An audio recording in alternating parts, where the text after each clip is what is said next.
কিন্তু আমরা দেখলাম পুলিশের যে পোশাক সেই পোশাক বদলে গেল, কিন্তু তার যে খাকিলোক এই খাকিলোকে কোনো পরিবর্তন আসলো না। আমাদের মনে হয়েছে এই মুহূর্তে দাঁড়ায় আপনাদের সাথে সংহতি জানানো গুরুত্বপূর্ণ, আপনাদেরকে এটা মনে করা দেওয়া গুরুত্বপূর্ণ যে আপনারা ভাইবেন না আপনারা একা, আপনাদের লড়াইয়ের সাথে আমরাও আছি এবং শেষ রক্তবিন্দু পর্যন্ত আমরা একসাথে লড়ব।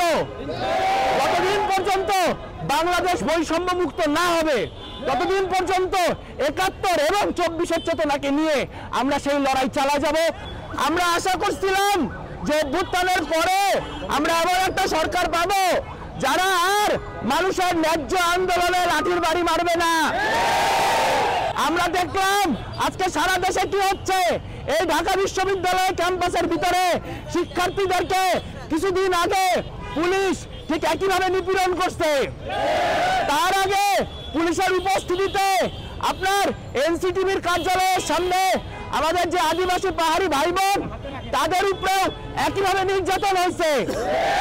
আমরা বলতে চাই, আমরা জানাতে চাই, বাংলাদেশের নানান মতের, নানান বর্ণের, নানান বর্গের লোক আছে, কিন্তু তাদের কারো ন্যায্য দাবি দাওয়াতে আন্দোলনে আর যদি পুলিশ আক্রমণ করে তাহলে গণ অভ্যুত্থানের চেতনায় এই সরকারের বিরুদ্ধে দাঁড়াতেও আমরা দুইবার ভাববো। সেই জায়গা থেকে আমরা ঢাকা বিশ্ববিদ্যালয়ের কিছু শিক্ষার্থী, আমরা নিপীড়ন বিরোধী শিক্ষার্থীবৃন্দের ব্যানার নিয়ে এখানে উপস্থিত হয়েছি। এখানে যারা আছেন তারা নানানজন নানান ছাত্র সংগঠন করেন, অনেকে কোনো ছাত্র সংগঠন করেন না। আমরা জানি যে প্রাথমিক মাদ্রাসাগুলি, ইবতদায়ী মাদ্রাসাগুলি, সেগুলোতে বাংলাদেশের একটা বড় অংশ মানুষ পড়াশোনা করে, কিন্তু সেইখানের শিক্ষক হিসেবে আপনাদের বাইচে থাকার যে ন্যূনতম অধিকারটুকু, সেই অধিকারটুকু আজকে আপনাদেরকে দেওয়া হচ্ছে না। গত 16 বছর ধরে আওয়ামী লীগ সরকার শিক্ষকদের বিভিন্ন ন্যায্য আন্দোলনে মূলা ঝুলাইছে। আমরা দেখছি তারা প্রাথমিক শিক্ষকদেরকে ডিগ্রি বা গ্রেড বাড়ায় দেওয়ার কথা বলেও শেষমেশ গ্রেড বাড়ায় দেয় নাই।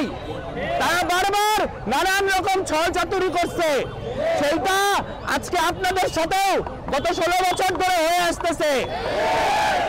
আজ আপনারা যখন অভ্যুত্থানের পরবর্তীতে এখানে উপস্থিত হয়ে নিজেদের যে দাবি দাওয়া সেগুলি পেশ করলেন,